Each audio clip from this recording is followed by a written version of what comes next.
यह कहानी एक 15 साल के लड़के फरहान की है जो अपने पिता के बार बार तबादले से तंग आ चुका था। सुबह के 7 बज रहे थे और वह उस समय अपने नए सरकारी स्कूल के सामने खड़ा था। उसके चेहरे के भाव बिगड़े हुए थे क्योंकि एक हफ्ता पहले ही अचानक उसके पिता का फिर से तबादला हो गया था।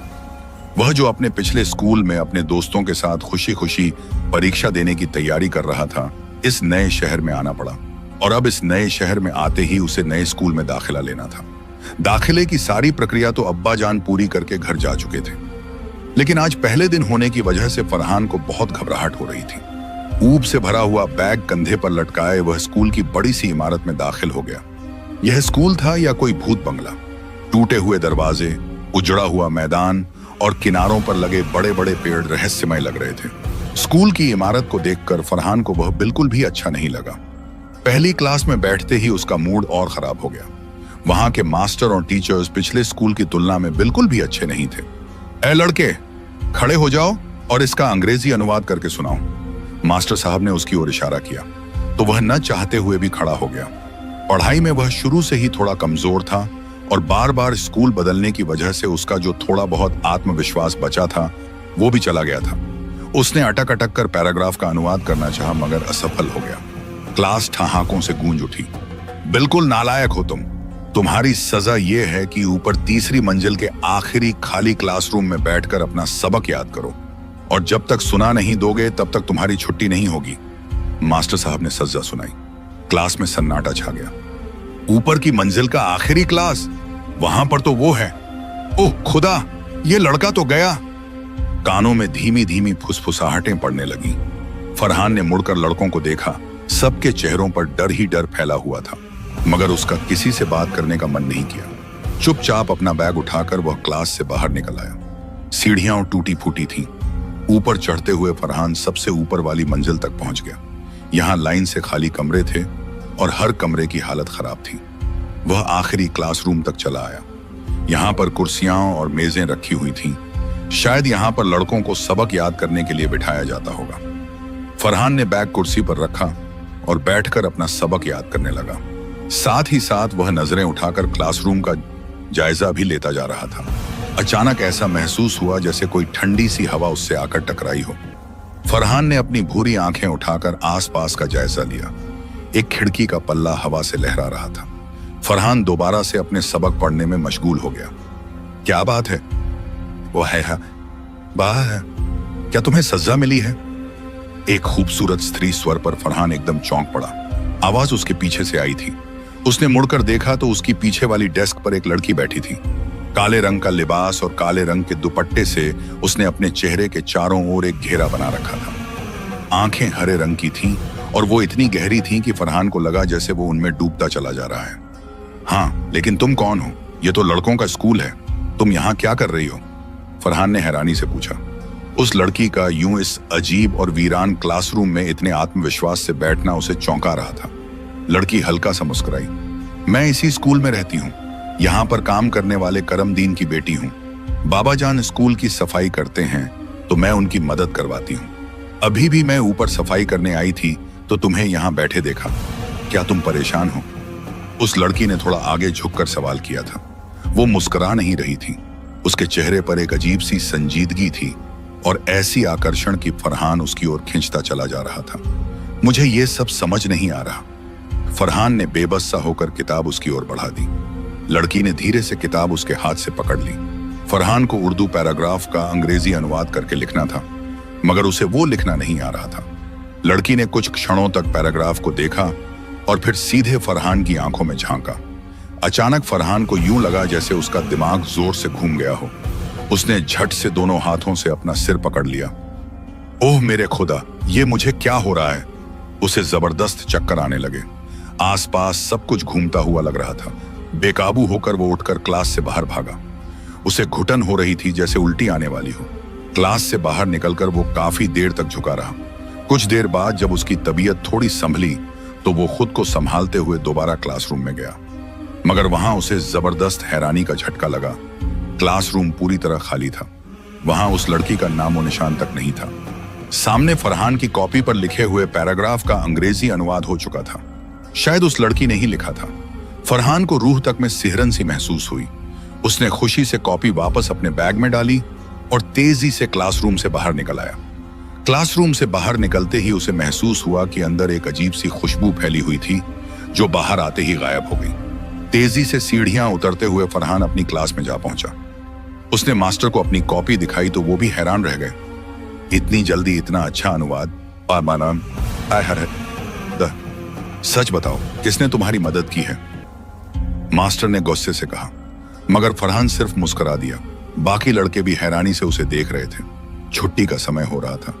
घंटी की आवाज पर सब उठकर बाहर जाने लगे तो फरहान भी अपना बैग थामकर बाहर आ गया। छुट्टी होने से पहले मास्टर साहब ने अगले दिन का होमवर्क सारे बच्चों को दे दिया था। शाम को जब फरहान होमवर्क करने बैठा तो ढूंढने के बावजूद उसे मैथ की किताब नजर नहीं आई। लगता है वो किताब मैंने वहीं ऊपर वाली क्लासरूम में छोड़ दी। फरहान को चिंता होने लगी, लेकिन वो मजबूत बनते हुए बाहर निकल आया। मैं जवान हो रहा हूं, मुझे इतनी छोटी छोटी बातों पर परेशान नहीं होना चाहिए। मैं बहादुर हूं, भला मुझे स्कूल जाते हुए कैसा डर? फरहान ने सोचा, मगर हकीकत तो यह थी कि उसे स्कूल जाते हुए डर महसूस हो रहा था। दिन के उजाले में इतने लोगों के बीच भी वह स्कूल वीरान और वहशतज़दा भयावह लगता था। और इस वक्त जब परिंदे चहचहाते हुए अपने घरों को लौट रहे थे और मगरिब सूर्यास्त का समय बस होने ही वाला था, तब फरहान को अपनी गणित की किताब लेने के लिए स्कूल जाना पड़ रहा था। जब वह स्कूल की बिल्डिंग के सामने पहुंचा तो मगरिब की अजानें हो रही थीं। तेजी से दौड़कर आने की वजह से उसका गला सूख रहा था। फिजा में अभी भी उमस थी। दिल मजबूत करके उसने वीरान दिखती स्कूल की इमारत के अंदर कदम रख दिया। अंदर सन्नाटा छाया हुआ था। फरहान ने ऊपर की ओर दौड़ लगा दी। वह एक के बाद एक सीढ़ियां चढ़ता गया और आखिरकार वह तीसरी मंजिल के उस आखिरी क्लासरूम के सामने जा पहुंचा। क्या तुम इसे ढूंढ रहे हो? अचानक ही आवाज आई। वह तो फरहान चौंक कर पलटा। पीछे वही लड़की खड़ी थी और मुस्कुरा रही थी। उसकी हरी आंखें चमक रही थीं। उसके हाथ में फरहान की किताब थी। ओह हाँ, ये तुम्हारे पास थी। मैं इसे ही लेने आया था। अगर मैं कल होमवर्क करके नहीं गया तो मास्टर साहब मेरी बहुत बुरी तरह पिटाई करेंगे, फरहान ने मुस्कुराकर कहा। उस तन्हाई और वीराने में उस लड़की को सामने देखकर उसे अच्छा महसूस हुआ। लड़की ने मुस्कुराकर वो किताब फरहान की तरफ बढ़ा दी। फरहान ने वो किताब थाम ली। अचानक उसे यूं महसूस हुआ जैसे उसके आसपास गुलाब के फूलों की खुशबुएं आने लगी हों। फरहान ने चौंक कर इधर उधर देखा। वहां तो कोई गुलाब का पौधा भी नहीं था। शायद नीचे मैदान में कहीं गुलाब के फूल लगे हैं, वहीं से खुशबू आ रही होगी। फरहान ने खुद को तसल्ली दी। तभी उसकी नजर उस लड़की के हाथ में नजर आती एक बोतल पर पड़ी। उसमें से झांकता लाल रंग का शरबत देखकर फरहान को अपनी प्यास का एहसास हुआ। उसने अचानक अपना हाथ गले पर रखा। क्या तुम्हें प्यास लगी है? अगर तुम चाहो तो यह शरबत पी सकते हो। क्या तुम्हें दूं? लड़की ने बोतल की ओर इशारा किया तो ना चाहते हुए भी फरहान का सिर हाँ में हिल गया। लड़की मुस्कुराई और उस खाली क्लासरूम के अंदर चली गई। जब वह बाहर निकली तो उसके हाथ में एक गिलास था, नया, साफ और चमकता हुआ गिलास। उस लड़की ने गिलास के अंदर वह शरबत उंडेलना शुरू किया और जब गिलास भर गया तो उसने फरहान की तरफ बढ़ा दिया। फरहान ने झपट कर वह गिलास थामा और गटागट करके पी गया। प्यास की शिद्दत अभी भी हावी थी, मगर फरहान ने इतना स्वादिष्ट शरबत अपनी पूरी जिंदगी में नहीं पिया था। उसका रंग और उसकी खुशबू ही अजीब थी। फरहान ने एक बार फिर गिलास लड़की की ओर बढ़ा दिया। लड़की मुस्कुराई और उसने बोतल से गिलास एक बार फिर भर दिया। एक बार फिर गिलास को मुंह से लगा लिया और पूरा गिलास अगले ही पल खाली कर दिया। मगर हैरत की बात यह थी कि फरहान को अपनी प्यास बुझती हुई महसूस ही नहीं हो रही थी। शरबत में ऐसा स्वाद और खुशबू थी जो उसने आज तक कहीं महसूस नहीं की थी। क्या तुम्हें और चाहिए? लड़की ने बोतल का रुख एक बार फिर गिलास की ओर किया, मगर फरहान को शर्मिंदगी सी महसूस हुई। उसने अना में सिर हिला दिया, लेकिन लड़की ने मुस्कुराते हुए एक बार फिर गिलास भर दिया। सारा शरबत तो मैंने पी लिया, तुम्हारे लिए तो बचा ही नहीं, फरहान ने गिलास खाली करते हुए लड़की से कहा। और अगले ही पल उसकी नजर उस बोतल की तरफ पड़ी। फरहान की रगों में एक सिहरन दौड़ गई। बोतल जैसी पहले भरी हुई थी, अब भी वैसी ही भरी हुई दिखाई दे रही थी। उसमें से एक बूंद शरबत भी कम नहीं हुआ था। फरहान ने अविश्वास से हाथ में पकड़े उस खाली गिलास को देखा, जिसे वह 3 बार खाली कर चुका था। लड़की के चेहरे की मुस्कान एकदम गायब हो गई थी। यह कैसे मुमकिन है? फरहान के होंठों से फुसफुसाहट सी निकली और अचानक ही लड़की ने आसमान की ओर देखा। तुम्हें इस वक्त घर चले जाना चाहिए, रात की अंधेरा फैल रहा है, लड़की ने कहा और उस खाली क्लासरूम के अंदर चली गई। फरहान कुछ पल वहीं खड़ा माहौल का जायजा लेता रहा। उसे हल्का हल्का डर महसूस हो रहा था। उसे यकीन नहीं आ रहा था कि जो कुछ उसने देखा वो हकीकत था या सिर्फ उसका भ्रम। लेकिन स्कूल में बढ़ती हुई अंधेरे और सन्नाटे ने उसे वहां से भागने पर मजबूर कर दिया। जब वह घर पहुंचा, उसके बाबा काम से लौट चुके थे और कमरे में बैठे उसी का इंतजार कर रहे थे। आओ फरहान, मेरे पास आकर बैठो। पता नहीं तुम मुझसे इतने नाराज क्यों रहते हो, हालांकि मैं जो कुछ भी करता हूं तुम्हारी भलाई के लिए ही करता हूं, उन्होंने कहा। मगर फरहान ने तलखी से सिर झटक दिया। इसमें मेरी भलाई कहां से आ गई? हर कुछ दिनों के बाद आप जानबूझकर अपना ट्रांसफर करवा लेते हैं। मासापया मुनैद अतिथि हैं, क्योंकि आपसे ऐसे इलाकों में काम नहीं होता जहां रिश्वत नहीं मिलती। आप जानबूझकर उन्हें मजबूर करते हैं कि आपका ट्रांसफर उन जगहों पर हो जहां रिश्वत मिले और आपकी जेब गर्म रहे। आपने कभी मेरे बारे में नहीं सोचा। मुझे आपसे नफरत है। फरहान ने सख्ती से उन्हें जवाब दिया और पलटकर अपने कमरे की ओर बढ़ गया। ये बात सच थी कि उसका बाप रिश्वतखोर था और विभाग में उसकी बार बार की तब्दीलियां भी इसी वजह से होती थीं। जितना पैसा कमाता उससे दुगुना खर्च कर देता था। यही वजह थी कि फरहान को अपने बाप से कोई खास लगाव नहीं था। वह ये माँ को अपने कमरे में बैठकर खुद पर काबू पाने की कोशिश करने लगा। नौजवानी का दौर था, आंखों में आंसू आते तो वह उन्हें सख्ती से रगड़ देता। गणित की किताब और स्कूल वाली लड़की के बारे में तो वह भूल ही गया था। खुदा का करना ऐसा हुआ कि अगली सुबह जब फरहान की आंख खुली, उस आटे से फिर तेज बुखार में तप रहा था। उससे कदम भी नहीं उठाया गया। थक हार कर वह वापस बिस्तर पर लेट गया। आज उसे अपनी मां की बहुत याद आ रही थी। उसका बाप तो अपनी नौकरी पर जा चुका था। फरहान दर्द से कराहते हुए बिस्तर पर लेटे लेटे तड़पने लगा। वह कभी बेहोश हो जाता और कभी होश में आ जाता। यूं ही नीम बेहोशी की हालत में उसका पूरा दिन गुजर गया। शाम हुई। गला प्यास से सूख रहा था, जैसे कांटे चुभ रहे हों। घर में कोई नहीं था। फरहान का बाप जब काम से लौटा तो फरहान का दरवाजा बंद देखकर उसने सोचा, शायद बेटा आज भी मुझसे बात नहीं करना चाहता। वह चुपचाप अपने कमरे में जाकर लेट गया, जबकि अपने कमरे में पड़े फरहान की हालत खराब हो रही थी। अचानक ही उसे यूं महसूस हुआ जैसे कमरे में कोई दाखिल हुआ हो। नीम बेहोशी की वजह से फरहान को पता न चल सका कि वो कौन था। वह बार बार कराहते हुए सिर्फ एक ही बात मांग रहा था, पानी। अब थोड़ी ही देर बाद फरहान की आंखों के आगे अंधेरा छाने लगा और फिर अचानक उसे एक जोरदार झटका लगा। उसे ऐसा लगा जैसे किसी ने उसके पांव का अंगूठा पकड़कर जोर से हिलाया हो। वह हड़बड़ाकर उठ बैठा। उसका शरीर अब भी तेज बुखार में तप रहा था। उसने साइड टेबल पर नजर डाली तो वहां पानी का एक गिलास और साथ में एक दवा रखी हुई थी। फरहान को बहुत हैरानी हुई। सुबह से लेकर अब तक तो उसके कमरे में पानी की एक बूंद भी नहीं थी और बाहर जाने की उसमें हिम्मत भी नहीं थी। उसने जैसे तैसे करके पानी का वो गिलास उठाया और एक ही सांस में पी गया। फिर टेबल पर रखी दवा उठाकर जल्दी से पानी के साथ निगल ली। कुछ ही देर में उसकी तबीयत थोड़ी संभलने लगी। उसने राहत की सांस ली।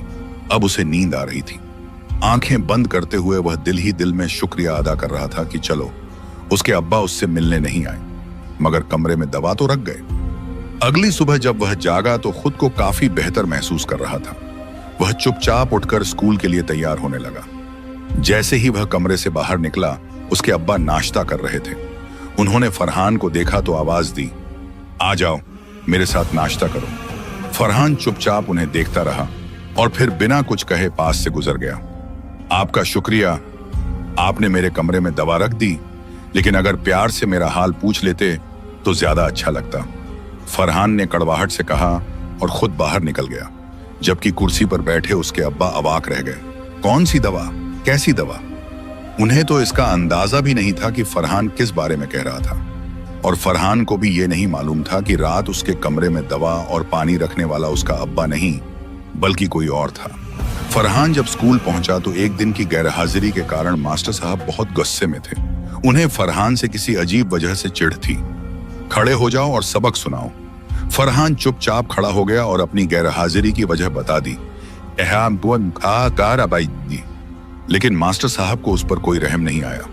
उन्होंने छड़ी उठाई और फरहान के हाथों पर लगातार कई वार कर दी। लड़के जोर जोर से हंसने लगे। ये गहनाई आप आए नशा देंगे। लेकिन मास्टर का गुस्सा ठंडा नहीं हो रहा था। तभी पीरियड खत्म होने की घंटी बजी और वो गुस्से में अपना सामान उठाकर बाहर निकलने लगे। लेकिन जैसे ही वह क्लास की दहलीज तक पहुंचे, अचानक उनका पांव किसी चीज से उलझा और वह जमीन पर जा गिरे। एक जोरदार चीख मास्टर के मुंह से निकली। सभी लड़के दौड़कर उनके इर्द गिर्द जमा हो गए। फरहान भी उन्हीं में से एक था। मास्टर के मुंह से खून का फव्वारा निकल रहा था और उनके सामने 2 दांत टूटकर पड़े थे। सब हैरान थे।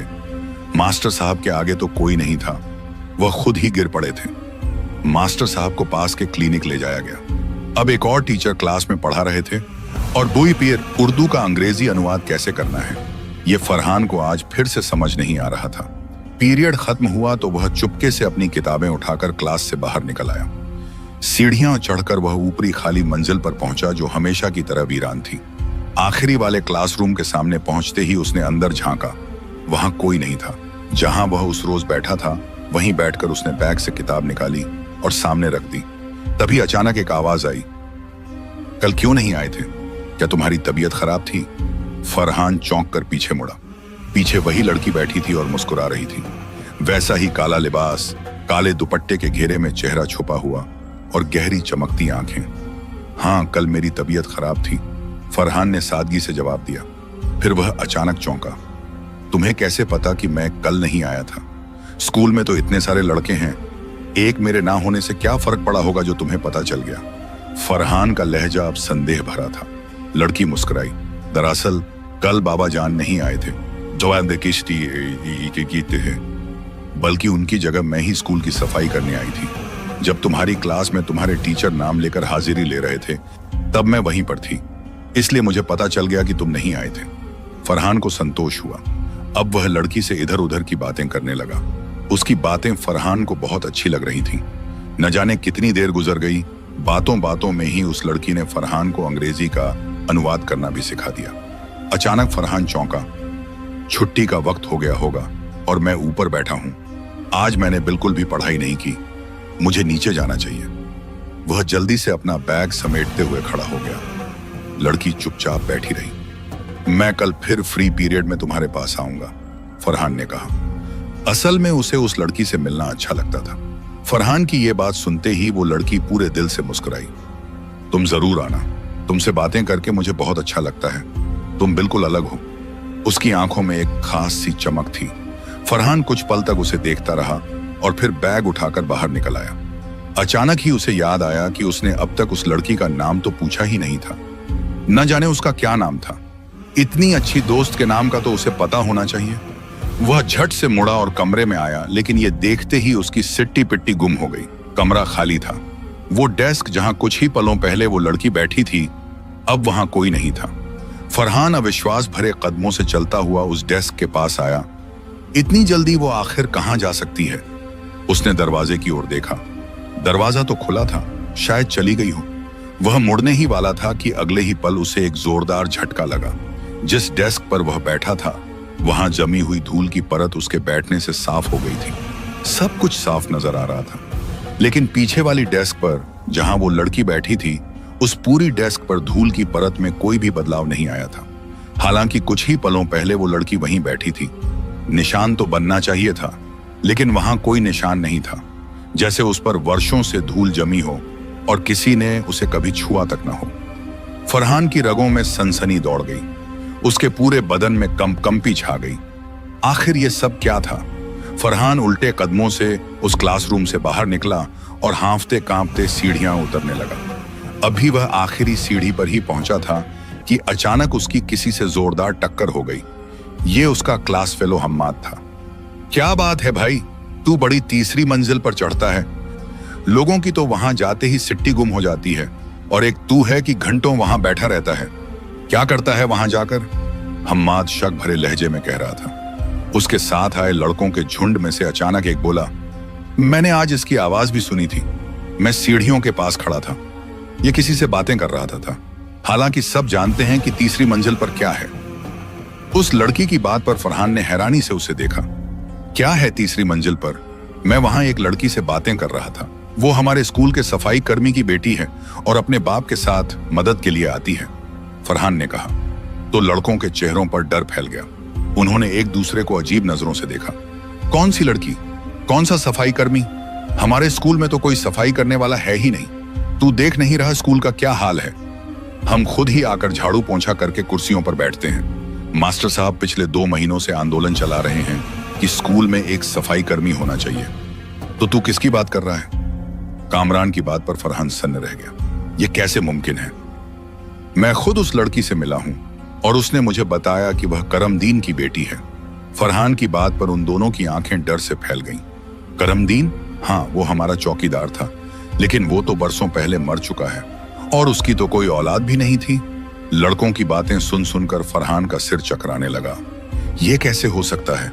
मैंने खुद उस लड़की को अपनी आंखों से वहां बैठे देखा था। जैसे सारी कड़ियां आपस में जुड़ने लगी। फरहान के पूरे शरीर में सिहरन दौड़ गई। उसे यकीन होने लगा कि वो लड़की कोई और ही मखलूक जिससे वह बातें करता है। स्कूल खत्म होने की घंटी बजी तो सारे ही लड़के वहां से भागने लगे। फरहान भी कांपते कदमों से अपने घर की ओर चल पड़ा, लेकिन उसके दिमाग में एक के बाद एक सवालों की आंधियां चल रही थीं। फरहान डर से पीला पड़ता हुआ घर में दाखिल हुआ तो उसका बाप उसके कमरे में बैठा हुआ था। फरहान को देखते ही वो उठ खड़ा हुआ। फरहान की निगाह उसके हारसी हाथों तक गई। उसके बाप ने वही दवा उठा रखी थी। यह वही रात थी जब फरहान ने वह दवा खाई थी। मुझे माफ कर दो मेरे बेटे, यह दवा तुम्हें कहां से मिली? तुम खुद इतनी बीमारी में मेडिकल स्टोर तक कैसे गए और यह दवा लेकर आए? तुमने मुझे बताया क्यों नहीं? मैं खुद तुम्हारे लिए दवा लाकर देता, तुम्हारा ख्याल रखता। मैं बहुत बुरा बाप हूं, मुझे माफ कर दो। उसका पिता फूट फूट कर रो रहा था और सामने खड़े फरहान की आंखें फटी की फटी रह गई थीं। उसे तो यही लगा था कि दवा उसके पिता ने कमरे में रखी थी, तो इसका मतलब यह था कि दवा रखने वाला कोई और था। क्षण से उसकी आंखों के सामने वह काली पोशाक पहने लड़की घूम गई। फरहान के पूरे वजूद में डर की एक ठंडी लहर दौड़ गई। फरहान को चुप देखकर उसके पिता ने आंसू पोंछे और कमरे से बाहर चले गए। लेकिन फरहान तो दूसरी ही सोचों में गुम था। बिस्तर पर लेटे लेटे वह डर के मारे कांपने लगा। बार बार उसे ऐसा लग रहा था कि कोई उसे देख रहा है, कोई उसके कमरे में आ रहा है। पूरी रात वह इसी आधी नींद आधी जागी सी हालत में रहा। उसकी भूख उड़ चुकी थी। हर वक्त उसे उसी लड़की का ख्याल आता रहा। अगली सुबह जागते ही वह एक फैसला कर चुका था। वह अपने हर सवाल का जवाब लेकर ही रहेगा। स्कूल के लिए तैयार होते वक्त उसके हाथ कांप रहे थे, मगर यूनिफॉर्म पहनकर बैग उठाकर वह घर से बाहर निकल आया। स्कूल तक जाता हर कदम वह गिन रहा था। सोच रहा था आज स्कूल में उसके साथ क्या होगा। जरूर वह जो कोई भी थी उस अब तक पता चल ही गया होगा कि फरहान उसकी असलियत जान चुका है। धीरे धीरे चलते हुए फरहान स्कूल के अंदर दाखिल हुआ। आज हाजिरी बहुत कम थी। आसमान पर घने बादल छाए हुए थे, इसीलिए ज्यादातर बच्चे छुट्टी कर चुके थे। फरहान का अपनी क्लास में जाने का कोई इरादा नहीं था। कुछ पल वह ग्राउंड में बैठा तीसरी मंजिल को घूरता रहा। उसे ऐसा लग रहा था जैसे कमरे उसे आवाज दे रहे हों, कोई उसे अपनी ओर बुला रहा हो।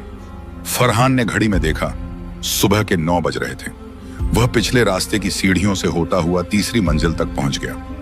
आखिरी क्लासरूम के सामने खड़े होकर वह ठंडी निगाहों से अंदर झांकने लगा।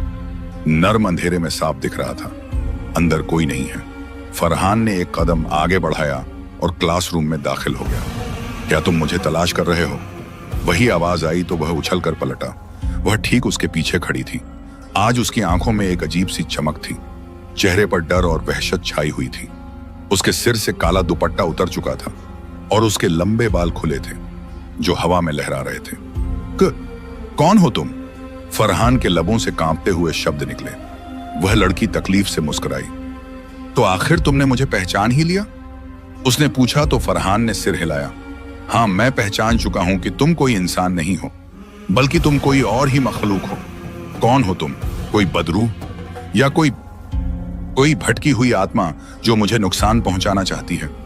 फरहान की बात पर उस लड़की की आंखों में आंसू आ गए। ऐसा मत कहो, मैं तुम्हें बताती हूं कि मैं कौन हूं। मैं एक जिनजादी हूं। मेरा नाम शमाइल है। सालों से मैं स्कूल के इस आखिरी क्लासरूम में रह रही हूं। मुझे तन्हाई पसंद है। स्कूल के बच्चे तीसरी मंजिल पर शोर मचाते थे तो मुझे बिल्कुल अच्छा नहीं लगता था। मैंने सबको डरा धमका कर यहां से भगा दिया। लेकिन जिस रोज तुम चेहरे पर परेशानी लिए इस क्लासरूम में आकर बैठे तो पता नहीं क्यों मुझे तुम अपने जैसे लगे। मेरा दिल चाहा कि मैं अपने आप को तुम्हारे सामने जाहिर कर दूं। और मैंने वैसा ही किया। जब तुमने मुझे देखने के बाद भी नहीं पहचाना तो मैं तुम्हारी ओर खिंचती चली गई और मुझे पता भी ना चला कि कब मैं तुम्हारी मोहब्बत में डूब गई। सामने खड़ी जिनजादी ने अपनी पलकों को झुका लिया था। उसका हुस्न बेमिसाल था। फरहान बस उसे देखता रह गया।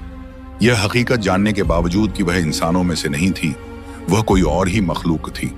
फरहान को उससे कोई डर महसूस नहीं हो रहा था, बल्कि एक अजीब सी अपनायत थी जो अब उसे उस क्लासरूम और उस लड़की से महसूस हो रही थी। नहीं, जो तुम सोच रहे हो वैसा मुमकिन नहीं है। तुम अभी बहुत छोटे हो, तुम्हारी उम्र सिर्फ 16 साल है, जबकि मैं कई 100 साल की जिंदगी जी चुकी हूं और न जाने अभी कितने 100 साल और जीऊंगी। मेरी और तुम्हारी दुनियाएं बिल्कुल अलग अलग हैं। तुम जाओ, अपनी जिंदगी जियो। उस लड़की ने जैसे फरहान का दिल और दिमाग पढ़ लिया था। फरहान की आंखों में आंसू आने लगे। क्या उस रोज मास्टर साहब को तुमने गिराया था? फरहान ने पूछा तो वह लड़की मुस्कुराकर हंस दी। हाँ, वो तुम्हें मार रहे थे, मुझसे बर्दाश्त नहीं हुआ। और क्या उस रोज मेरे कमरे में दवाइयां भी तुमने रखी थीं? फरहान ने एक और सवाल किया। उसने मुस्कुराते हुए सिर झुका दिया। फरहान सब समझ चुका था। वह जिनजादी वाकई उसकी मोहब्बत में डूब चुकी थी, मगर दोनों के रास्ते अलग थे। क्या हम दोनों साथ नहीं रह सकते? फरहान ने घबराकर कहा। तो वह जिनजादी मुस्कुरा दी। अपनी घड़ी में वक्त देखो। इस कमरे में, इस तीसरी मंजिल पर वक्त सालों पहले ही रुक चुका है। यह तुम्हारी दुनिया का हिस्सा नहीं है। हम दोनों साथ नहीं रह सकते।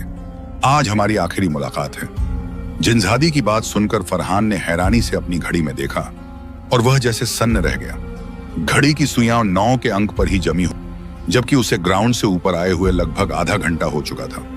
वाकई इस तीसरी मंजिल पर वक्त थम चुका था। यह मंजिल और यहां खड़ी वह लड़की इस दुनिया की थी ही नहीं। फरहान की आंखों में आंसू आ गए। जिनजादी मुस्कुराई। अब हम दोबारा कभी नहीं मिलेंगे। बेहतर यही है कि मुझे भूल जाओ।